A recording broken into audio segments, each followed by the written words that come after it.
तो इस वीडियो में हम लोग देखने वाले हैं how to write Boolean expression for X NOR gate. ठीक है, तो एक्स नॉर गेट के बारे में हम लोगों ने पढ़ा है हमारे वीडियोस में। तो बेसिकली इसका जो बूलियन एक्सप्रेशन है वो भी दे दिया गया था। इस वीडियो में हम लोग जानेंगे कि उसको कैसे लिखते हैं बूलियन एक्सप्रेशन को, जो हम लोगों को यहीं से हम लोग लिख सकते हैं। इसका ट्रूथ टेबल से उसको लिखा जा सकता है। ठीक है, तो उसको हम लोग देखेंगे। तो पहले तो X N O R gate. ठीक है, तो इसका जो लॉजिक सिंबल इस तरीके का होता है। ठीक है, ये basically X O R gate का ही है। यहाँ पे हम लोगों ने एक बबल दे दिया है, इसकी वजह से ये बन जाता है एक्स नॉर गेट। तो ठीक है, ए और बी इनपुट होते हैं, दो इनपुट एक आउटपुट। ठीक है, तो ये याद रखना है। अभी हम लोग इसका जो ट्रूथ टेबल है ये नीचे दिया गया है ट्रूथ टेबल। तो ट्रूथ टेबल में यहाँ पे है इनपुट, इनपुट पे है ए एंड बी और वाई है आउटपुट। तो यहाँ पे जब इनपुट 0 0 है तो इसका आउटपुट है 1। उसी तरीके से जब इनपुट 1 1 है इसका आउटपुट है 1। तो ये बेसिकली ऑपोजिट है किसके किसके साथ, एक्स ओ आर गेट के साथ ऑपोजिट है। क्योंकि एक्स ओ आर गेट में 0 1 होता तो 1 होता था और 1 0 का 1। तो यहाँ पे बेसिकली जब सेम वैल्यूज़ है ए और बी पे, 0 0 है तभी 1 आया है, 1 1 है तभी 1 आया है। तो बेसिकली ये ट्रूथ टेबल है इसका। अभी लिखने के लिए हम लोग इसका जो बूलियन एक्सप्रेशन है, बूलियन एक्सप्रेशन, तो बूलियन एक्सप्रेशन बेसिकली हम लोग कैसे लिखेंगे उसके पहले हमें एक बात जान लेना है, याद रखना है।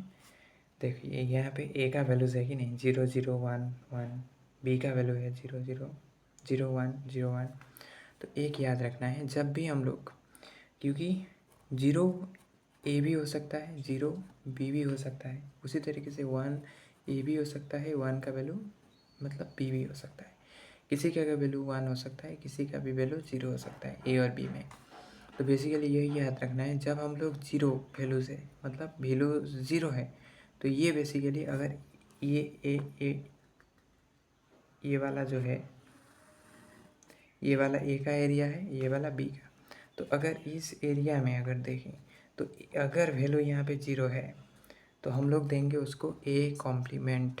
अगर 0 है तो ए कॉम्प्लीमेंट, अगर 1 है तो उसको ए लिखेंगे। मतलब जब वैल्यू 1 है ए वाले एरिया में, अगर वैल्यू 1 है तो उसको ए लिखेंगे, अगर 0 है वहाँ पे तो उसको बस ए कॉम्प्लीमेंट देना है। ठीक है, वही याद रखना है, यही बात। इसी तरीके से यहाँ पे अगर वैल्यू 0 है तो मतलब वो बी कॉम्प्लीमेंट है, और बी का वैल्यू 1 है, बेसिकली 1 है तो बी है। बस ये याद रखना है। ठीक है, अभी हम लोग लिखेंगे तो समझ में आ जाएगा आप लोगों को।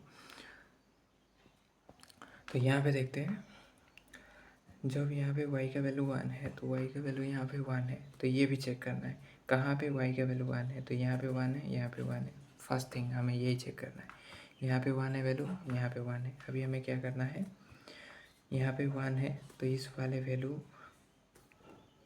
क्या इधर हम लोग देखेंगे a का यहाँ पे कितना है वैल्यूज़ और b का कितना है वैल्यूज़। तो इस वाले 1 के केस में a का वैल्यूज़ है यहाँ पे 0। तो a का जब वैल्यू हम लोग 0 लिखेंगे तो उसको किस तरीके से लिखेंगे, a डैश। तो y का जो वैल्यू होगा वो क्या होगा, a कॉम्प्लीमेंट,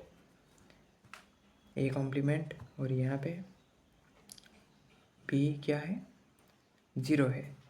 तो 0 मतलब क्या होगा, b कॉम्प्लीमेंट प्लस, यहाँ पे देखा जाए तो यहाँ पे a का 1 है और b का 1 है, तो a b।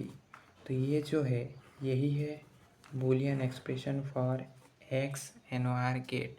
तो बेसिकली यहाँ पे क्या किया है हम लोगों ने,